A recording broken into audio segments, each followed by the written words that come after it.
Então, ok, olha só, gente. Essa palestra aí é uma reedição de uma palestra que eu fiz há muito tempo atrás, na loja, que foi uma palestra presencial. Então, ela é enorme. Na época que eu fiz em 2 horas, para vocês terem uma ideia. Eu estou agora, vou tentar, eu já fiz uma redução de diversos slides e vou poder dar um andamento assim mais breve possível. Eu até esqueci de me apresentar para o pessoal do YouTube. Meu nome é Cláudio Saraiva. Eu sou membro da ST, da Sociedade Teosófica, tem mais de 10 anos. Atualmente eu estou aposentado, eu já trabalhei sempre no serviço público. A minha formação é na área técnica e eu gosto muito desses assuntos esotéricos, de assuntos, enfim, que são meio fora da caixa. Isso posto, vamos iniciar, sem mais delongas, a apresentação. Opa, peraí,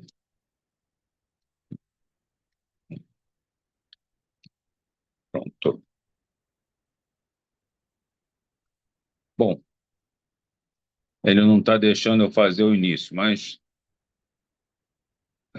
quando esse negócio começa a ficar chato assim, é fogo. Bom, deixa essa tela aí. Então, o assunto eram os deuses nibiruanos. Eu me baseei principalmente em 2 livros do Zé Carestinti, que 12º Planeta e o livro Perdido de Enki. Nós vamos falar sobre um planeta que muitas vezes, muitas pessoas acham que é um mito, outros acham que existe, ou seja, é uma verdadeira discussão sobre se ele existe ou não. Esse 10º planeta no Sistema Solar, ele tem uma trajetória completamente diferente. Deixa eu só uma coisa, Regina, faz um sinal com o polegar, se está tudo bem. Vocês estão me ouvindo? Tá. Estão vendo a tela também, não estão? Tá. Então, Nibiru, ele tem uma órbita fortemente elíptica. O que é uma órbita elíptica? Uma órbita elíptica é uma figura geométrica que tem 2 focos. Então, a distância do ponto, o somatório da distância entre os focos é sempre igual. Então, isso faz com que, quando ela esteja perto dos focos, ela ela se mova de uma determinada velocidade quando está longe de outra. Então, essa trajetória fortemente elíptica, segundo o Zé Crescente, ela dura 3.600 anos para completar a trajetória. Ou seja, Nibiru passa perto da Terra a cada 3.600 anos. Ele é descrito como um astro muito grande, 4 vezes maior do que a Terra, e responsável por uma série de catástrofes que já aconteceram aqui com a gente. Então, o legado do conhecimento sumério revela que a Terra teve origem através da colisão de 2 gigantescos corpos celestes, Marduk e Tiamat. Os escritos afirmam que Nibiru foi desviado de um sistema binário, passou pelo nosso, fez um estrago danado. Naquela época não havia o planeta Terra, mas sim outro planeta que se chamava Tiamat, coberto quase totalmente de água. Isso aí é mais ou menos como era naquela época. Aí o que aconteceu? Durante essa trajetória, as luas de Nibiru atingiram Tiamat, fazendo o planeta rachar em 2 partes. Uma metade foi pulverizada e criou o cinturão de asteroides, que hoje está entre Marte e Júpiter. A outra metade foi empurrada para uma órbita mais baixa e gerou a Terra. Uma das luas de Nibiru foi capturada pela gravidade da Terra e se tornou nosso satélite, Kingu. Então, a primeira passagem de Nibiru foi responsável pela atual configuração do Sistema Solar. Isso aí eu vou passar bem a passando só para... Vocês reparam uma coisa nessa figura? Que as órbitas dos outros planetas, Tá vendo ali? Earth, Orbit, Sun. A órbita de Nibiru, ela é como se fosse um disco, uma bola de beisebol, mais ou menos. Uma bola de beisebol, assim, bastante achatada. Então, ela faz um contorno, uma volta no sistema que ela vai muito longe para voltar depois. Então, isso foi que eu retirei rapidamente do 12º planeta. Agora nós vamos passar para o livro Perdido de Enki. O que aconteceu em mais ou menos 482 mil anos no passado? Houve um problema na proteção da atmosfera de Nibiru. Não é muito claro se é uma camada de ozônio ou um sistema de proteção. Mas vejam bem, como esse planeta ele fica muito longe do Sol, ele passeia por regiões muito frias.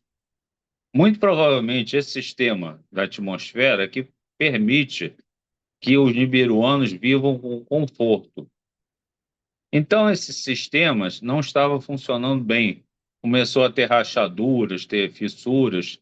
Isso prejudicava muito o quê? A agricultura, toda a pecuária, todo o sistema, a ecologia do planeta Nibiru.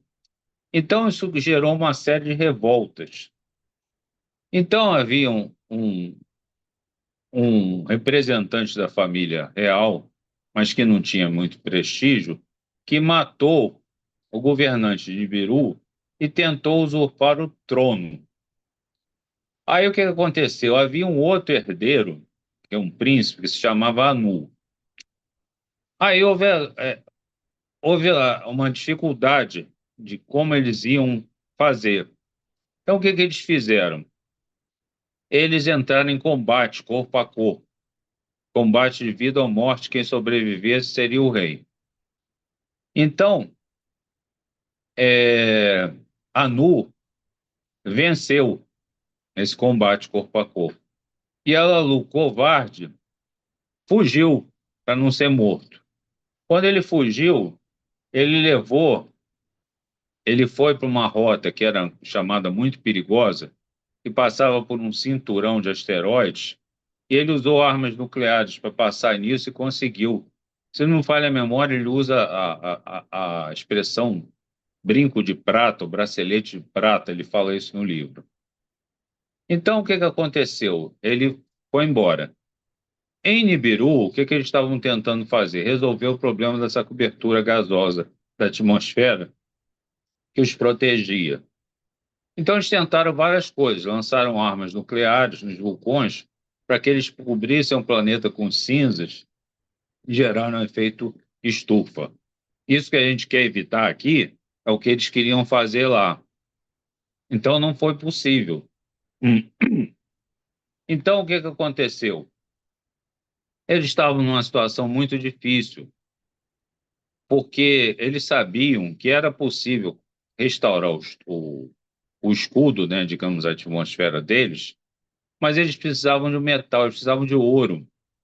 E Nibiru era muito pobre em ouro, extremamente pobre. Aí o que aconteceu? Esse Alalu, ele chegou, ele deu uma sorte danada, e chegou aqui na Terra, e descobriu que aqui tinha ouro à vontade. Aí ele se comunicou com o Nibiru com um trunfo, né, de que ele sabia um planeta onde existia ouro.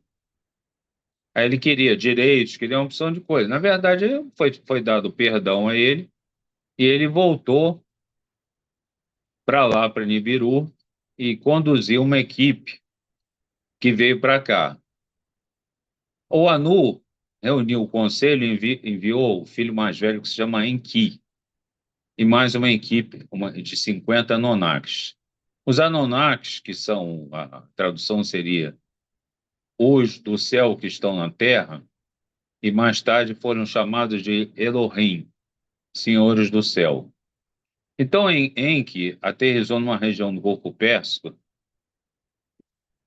conhecida depois como Mesopotâmia, onde estabeleceu a primeira base de operações, Eridu, lar longínquo construído. Então, esse Enki verificou que existia ouro aqui. Uma coisa muito curiosa, quando o Enki veio, ele trouxe armas nucleares, que eram as chamadas armas do terror. E o piloto da nave encontra as armas e Enki as escondeu. Olha só a quantidade de coisas que aconteceram aqui. Então, com a chegada da expedição, eles construíram essa cidade de Eridu em 6 dias.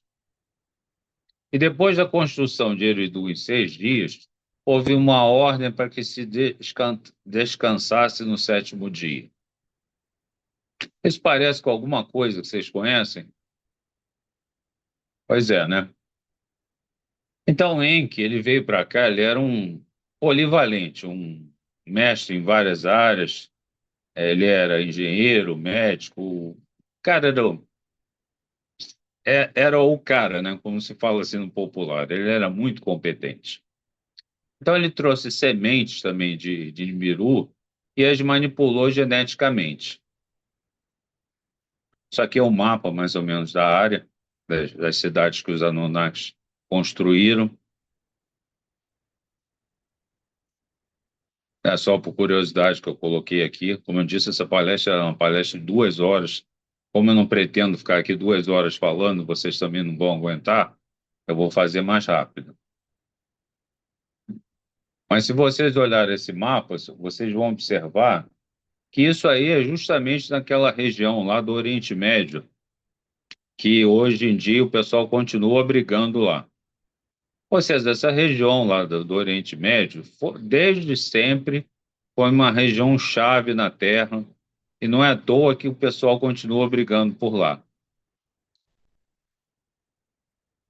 Então, olha só, o plano original era extrair ouro do mar, mas era muito difícil essa extração. Então, a única alternativa foi extrair o minério do sudoeste da África.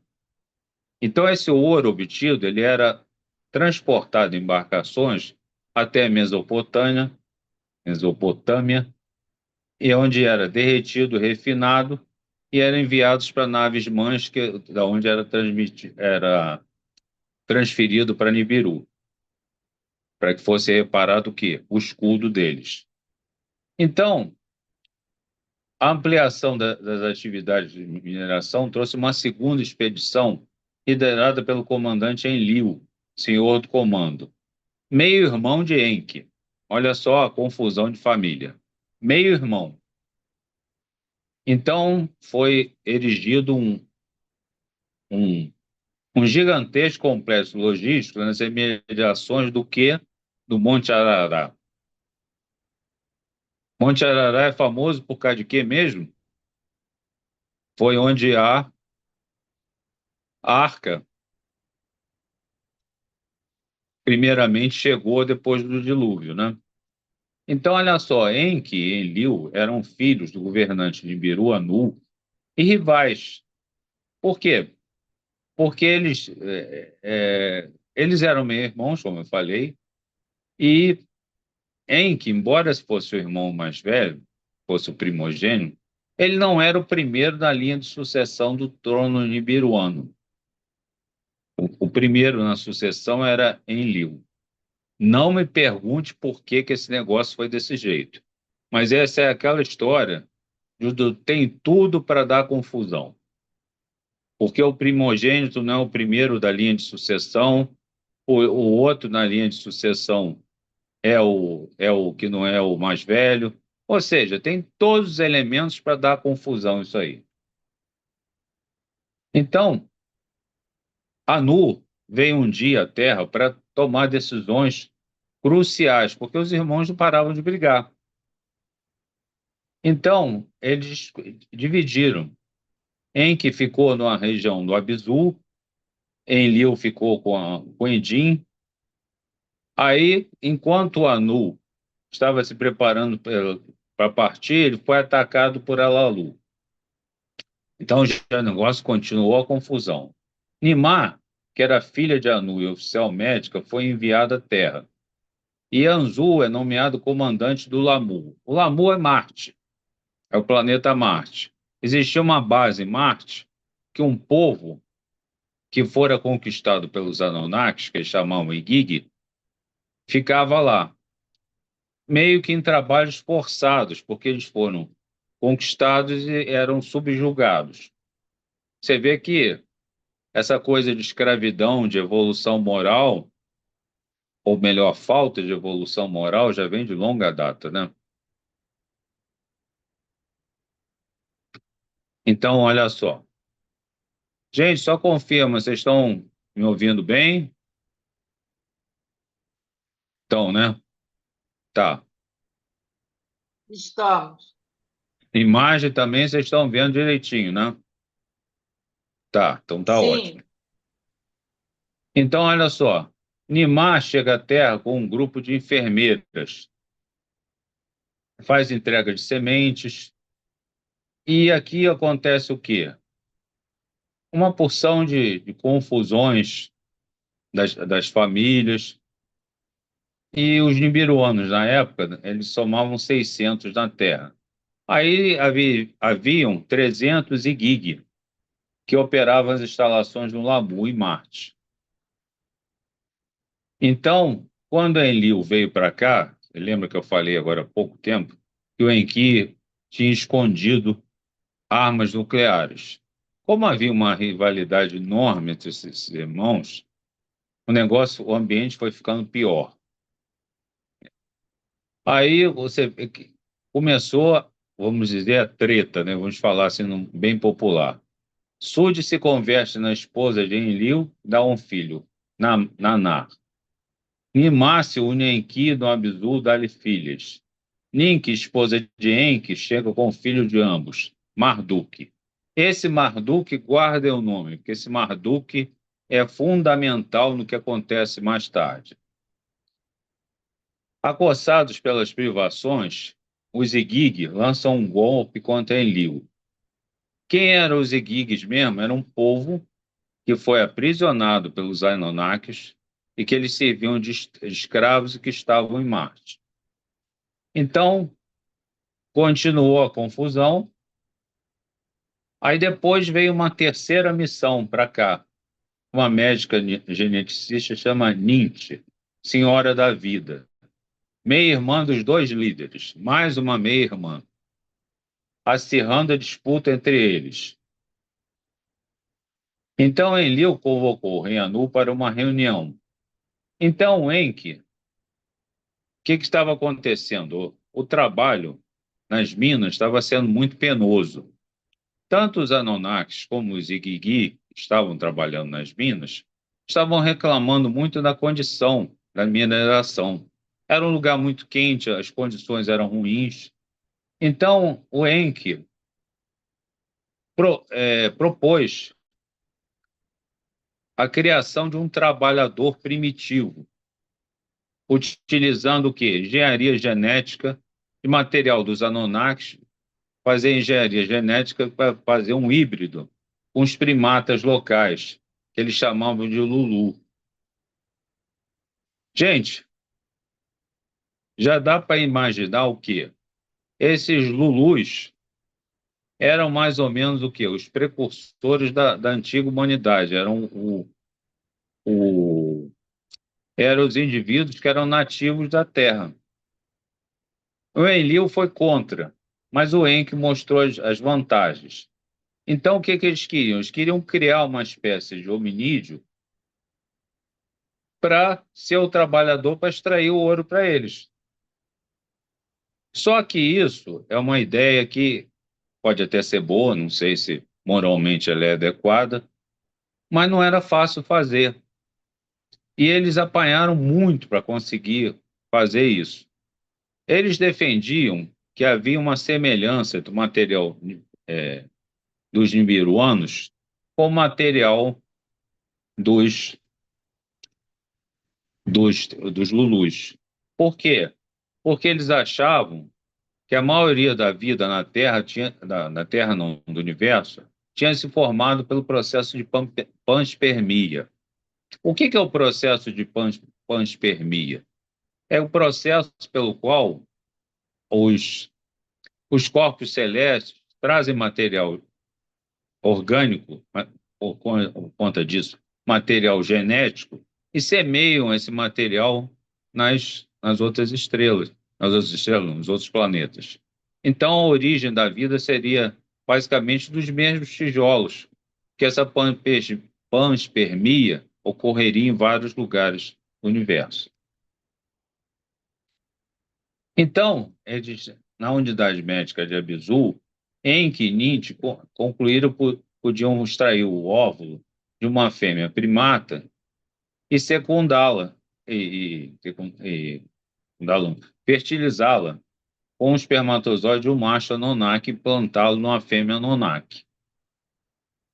Então, após muitas tentativas e erros, estava criado o quê? O modelo perfeito do quê? Do Homo sapiens. O processo foi repetido várias vezes, formando a primeira geração de híbridos humano-alienígenas da Terra, que, contudo, eram estéreis.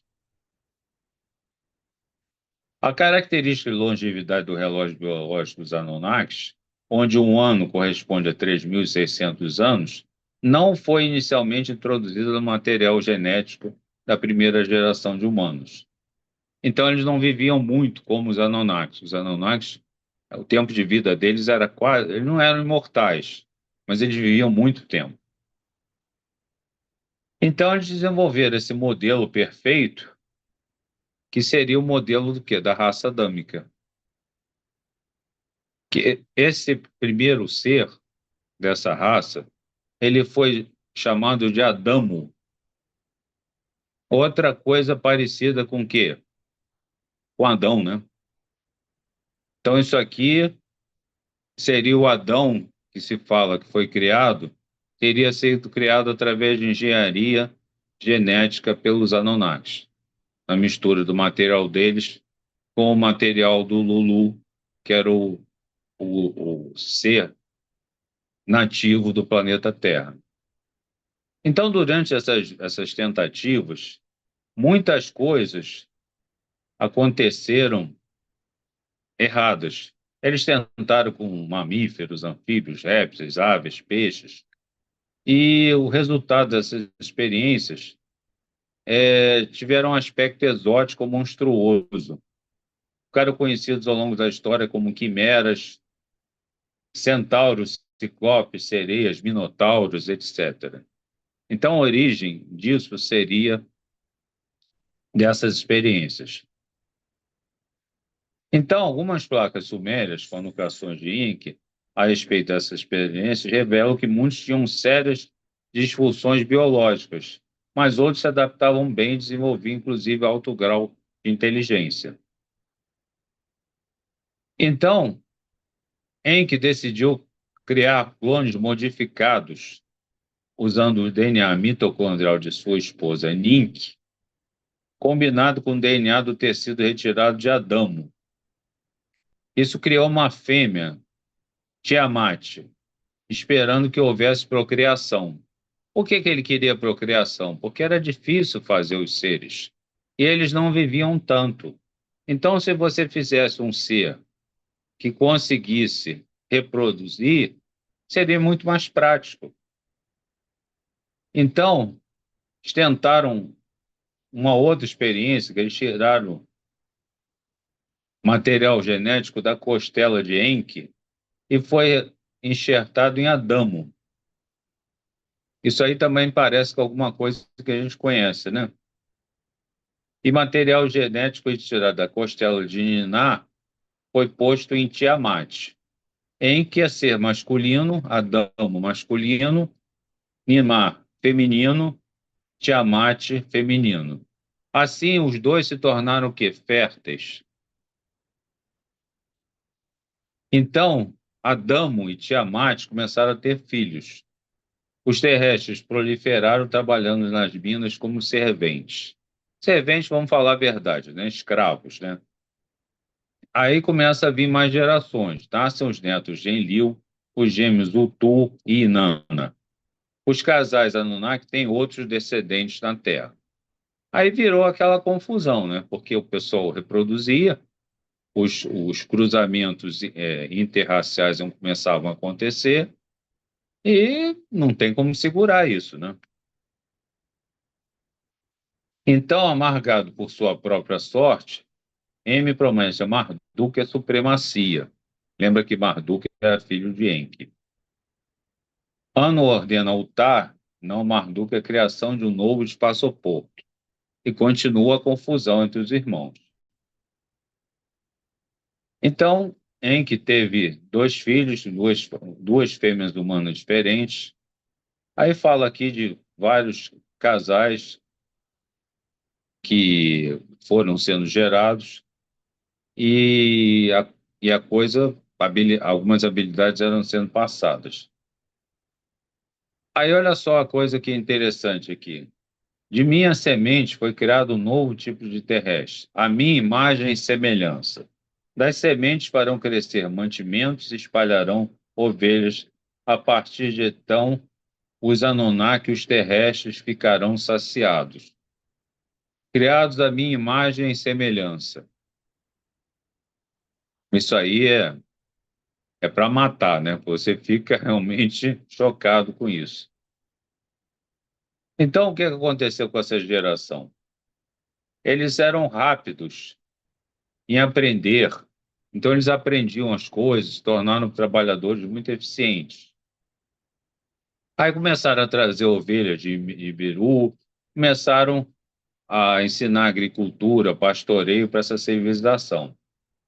A Dapa foi enviado a Nibiru, e Anu, que era o rei de lá, né, ficou surpreso com a perfeição da criação e que a Dapa fosse mantido em Nibiru. Mas ele acabou sendo trazido de volta à Terra e ficou temporariamente sob a guarda de Enlil na base do Edim, no Oriente Médio. E a confusão continua. Enquanto os sábios de Nibiru refletiam sobre assuntos, aconteciam coisas importantes. A Dapa conheceu a Tite no emparelhamento, derramou seu sêmen em sua matriz e houve concepção de gêmeos. E o pessoal começou a cruzar entre si. Esse fato irritou profundamente Enlil, que sempre se opunha aos planos de Enki. Tomado pela ira, os expulsou da base, que é a cidade de Edim. Eles retornaram para a base africana de Abdul e começaram a reproduzir. Sua prole, então, clonada por Enki para acelerar e ampliar a descendência das gerações futuras, geravam mais e mais humanos de agradáveis aparências físicas e portadores do gene de longevidade Anunnaki. Então, o que aconteceu? Os Anunnakis começaram a se interessar por essas criaturas. E também os Igigi, que, eles queriam, eles sempre foram aprisionados, sempre trabalharam em condições insalubres, então eles queriam ter esposas dessa prole. Ou seja, dá para ver o barril de pólvora que é isso aí, né?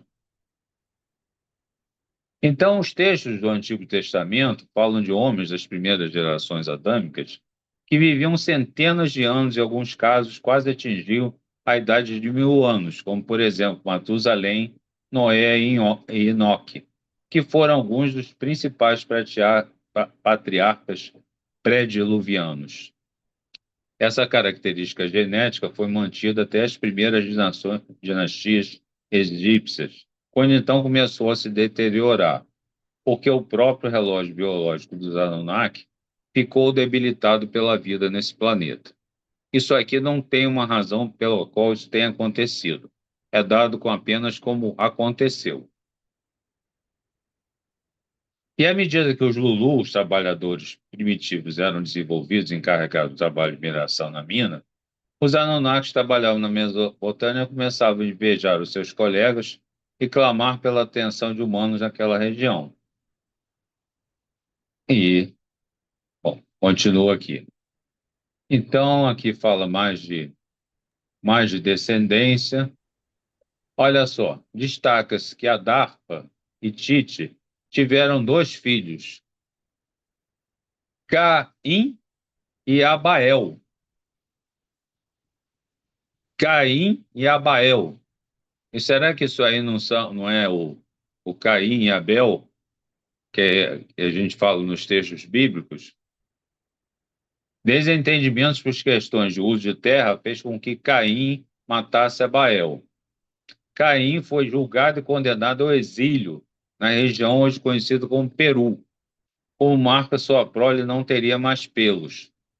Então, o povo da América do Sul, dos Andes, seriam descendentes diretos de Caim. Então, Adap e Tite têm outros descendentes que se casam entre eles. Em total, 30 filhos e 30 filhas. Ou seja, continuou a coisa, eles cruzando entre si, né, tendo um monte de filhos, uma porção de rivalidades.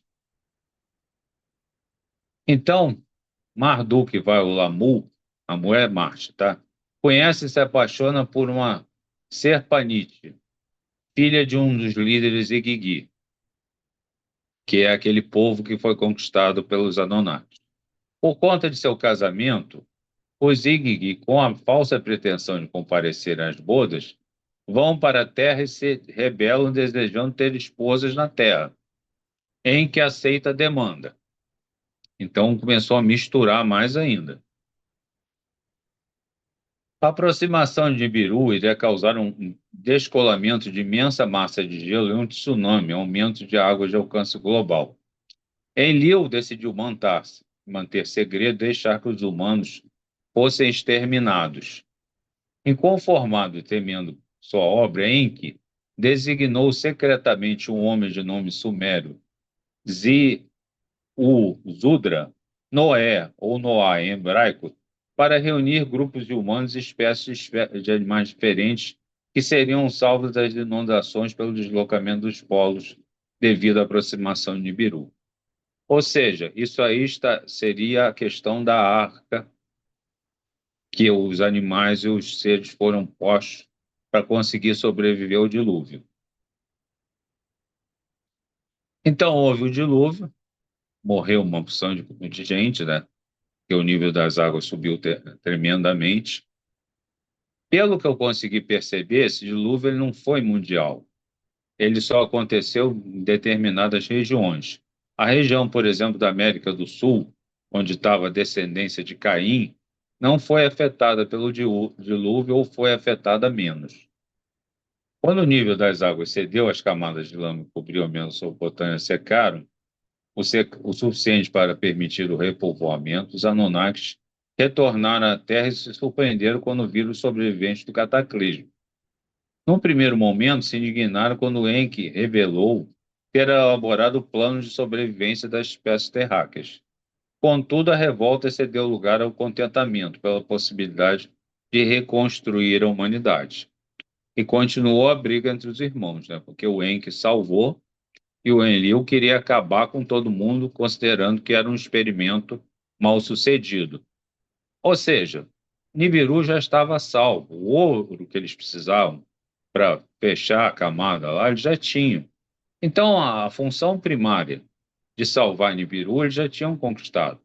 Então, o raciocínio do Enlil era que podia matar todo mundo. Eles criaram, eles podiam muito bem resolver matando.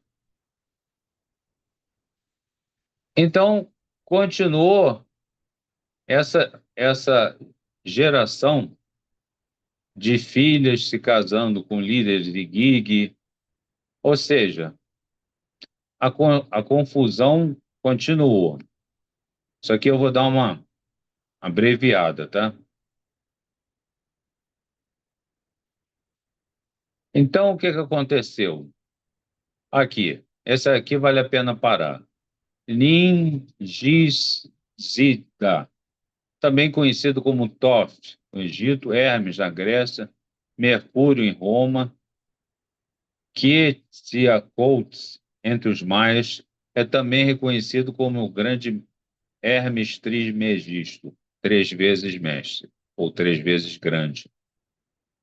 Ele seria filho de Enki com uma de suas concubinas, e visitou pela primeira vez Nibiru quando foi designado para acompanhar Adapa. o perfeito Homo sapiens e o Adão bíblico que aparece no Gênesis a partir do capítulo 4. Então, Nin-Giz-Zida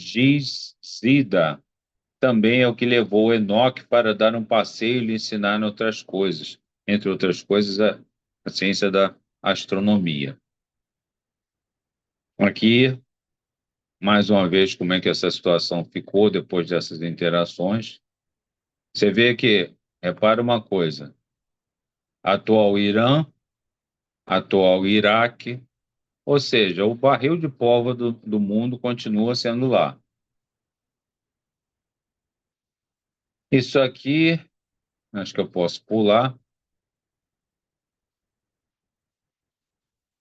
Aqui, tendo a visão de uma grande nação, Dumuzi se elevara como um grande Anunnaki. G. G. Shinana contou a seu irmão Marduk das visões de governo e glória de Inanna. Marduk se inquietou novamente com as ambições de Inanna. Antes que Inanna seja esposa de Dumuzi, deve ter um herdeiro legítimo nascido de uma irmã, ou seja, ele ficou com ciúme da irmã, porque a irmã podia ter um herdeiro e ele não tinha. Então, Gestinana seduz Dumuzi sob o efeito de bebida e após o fato diz que ele, pelo fato, seria indigno de se casar com Inanna. Dumuzi fica desesperado e pede socorro a Enki e a Uto, irmão de Inanna, e desesperado foge para a região das cachoeiras, onde sofre um acidente fatal. Isso aí gerou mais confusão. Ninagal recuperou o corpo de Dumuzi sem vida e o corpo ficou em Nergal, ficou com Nergal, filho de Enki e sua esposa. A trama é descoberta. Então, Inanna vai buscar o corpo de Dumuzi no mundo subterrâneo e é acusada de querer ter um filho com Nergal. É morta e resgatada e ressuscitada por emissários de Enki. Inanna então se dirige à morada de Enki e exigiu a morte de Marduk. Como Enki não havia punido Marduk por ele ser o primogênito, lembra que o Marduk era o primogênito de Enki. Houve uma grande guerra entre os clãs de Enki e Enlil. Depois de muita destruição, Marduk se fecha numa grande pedra onde não havia saída. Então, o que eles fizeram? Eles sepultaram, isolaram Marduk naquela região, aquele sepulcro, onde não havia saída, e condenaram que ele morresse lentamente. Então, Serpanite fez um apelo a Enki e sugeriram um acordo, que Marduk fosse libertado, mas perderia todo o direito de sucessão. Ninurta seria a sucessora, que era a filha de Enlil e Niarzag. Olha, dá para perceber que esse cara era altamente ambicioso. Então ele saiu de lá e o que que aconteceu? Ele não aceitou essa situação. Então ele começou a se infiltrar, começou a fazer pedidos. Ele tinha uma ligação com Zigig, lembra que ele casou com uma princesa, era filha do povo Igig. Então, o que que aconteceu? Houve mais guerra. Então, o que que aconteceram? Ficaram, aquela região foi dividida entre a primeira seria a Suméria, na Mesopotâmia, entre os rios Tigre e Eufrates, nas antigas terras do Edim, sob o domínio de Enlil e de seus filhos. A segunda dos dois estreitos, Egito, sob o domínio de Enki e de seus filhos. E a Inanna coube aos domínios da terceira região, Vale do Rio Hindu, atual Índia e Paquistão. Então, isso aí era para dar certo se ninguém reclamasse, né? Se ninguém se revoltasse. Já deu para. Se vocês estavam prestando mais atenção no que eu estou falando aqui, Vocês vão até adivinhar quem é que reclamou muito disso. Marduk. Então ele foi perdoado por Anu e ficou inconformado com a sua condição e atacou as regiões e tenta construir uma torre com a ajuda dos terrestres para poder servir de base para os carros celestiais. Essa torre, diziam que ela era altíssima e parece com uma outra história de uma outra torre que a gente já viu também, né? Então, os Anunnakis elitistas, ou seja, que apoiavam Enlil, atacaram a torre em construção e todo o acampamento e deram um fim por completo. Isso aí foi complicado, então Enlil decidiu dispersar o líder e seus seguidores. Enlil decretou confundir seus conselhos na sucessão, destruir sua unidade até agora. Todos os terrestres tinham uma só linguagem, uma única língua que se falava. Na sucessão confundirei sua linguagem, para que não compreendam mais entre si. Tudo isso aconteceu no ano 310. Tem alguma coisa? 3.450 antes de Cristo. Desde que começou a contagem do tempo pelos anos da Terra, em cada região, em cada terra fez falar as pessoas em línguas diferentes. Isso também tem a ver com aquela história da Bíblia, né? Agora, como é que ele fez isso? Como é que ele trocou as línguas? Também não é dito, né? Dito de forma muito clara.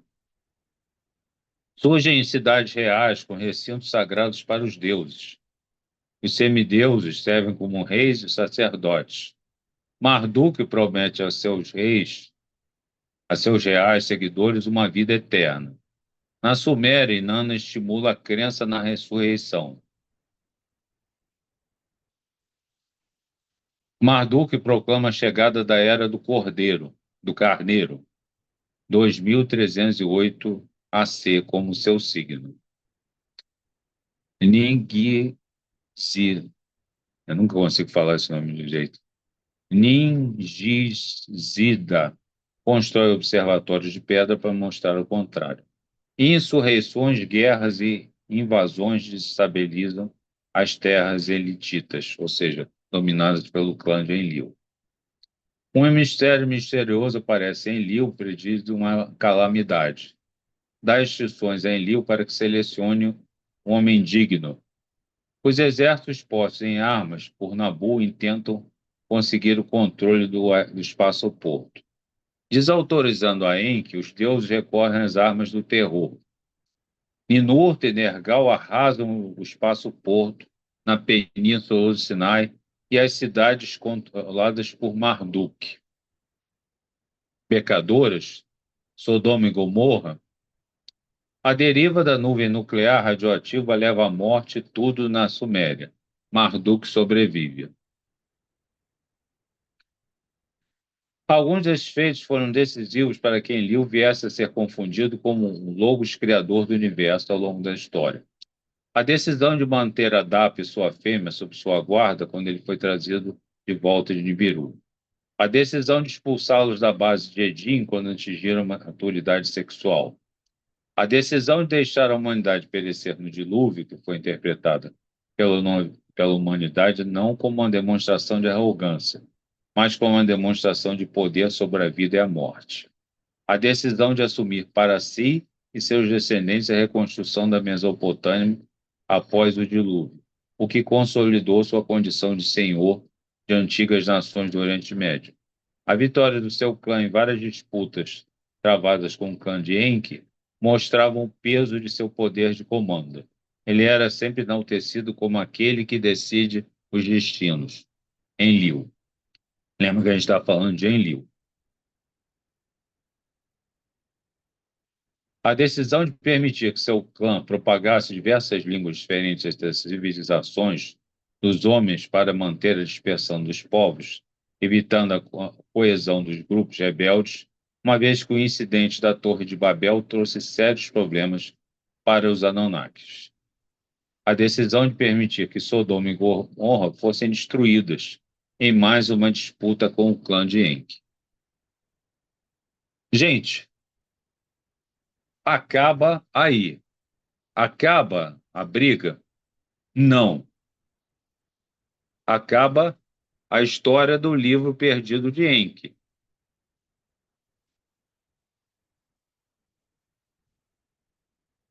Deixa eu ver como é que eu saio do compartilhamento.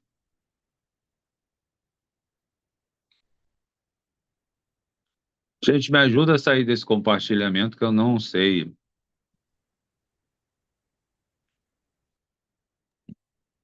Tem um botão vermelho na parte superior. Ah, tá, já vi. Stop share, né? Isso. Pronto. Pronto. Bom, em resumo, eu vou falar para vocês. Eu fiz o negócio aqui correndo, porque essa palestra, quando eu fiz presencial, ela durou 2 horas. Então, eu não queria ficar aqui falando com vocês 2 horas. Eu fiquei um pouco, quase uma. Então, muitos nomes, eu confesso que eu omiti, porque senão vocês não iam aguentar, nem eu. Então, o que que acontece? Assim, em suma, assim, em resumo, isso é uma teoria que os seres humanos são produtos de engenharia genética feita pelos Anunnakis junto a um trabalhador primitivo, um trabalhador, um ser nativo da Terra, que era o conhecido como Lulu, que era um primata primitivo, que tinha características parecidas com os dos Anunnakis, que poderia permitir um processo de hibridização, tendo em vista que todos eles geravam de coisas comuns, porque a vida teria surgido, melhor dizendo, pelo processo de panspermia. Bom, e agora? É, no mínimo, instigante. Estudar Zé Caracete é uma coisa assim que você fica, diz, poxa, faz sentido? Muita coisa faz, entendeu? Se é verdade, não sei, não faço a mínima ideia. Mas que é um negócio que instiga e bota a cabeça para funcionar, e eu conheço muita gente que gosta de estudar a questão de Nibiru por causa disso. Então, agora eu encerro. Eu acho que deixa eu ver como é que eu faço aqui para parar a gravação.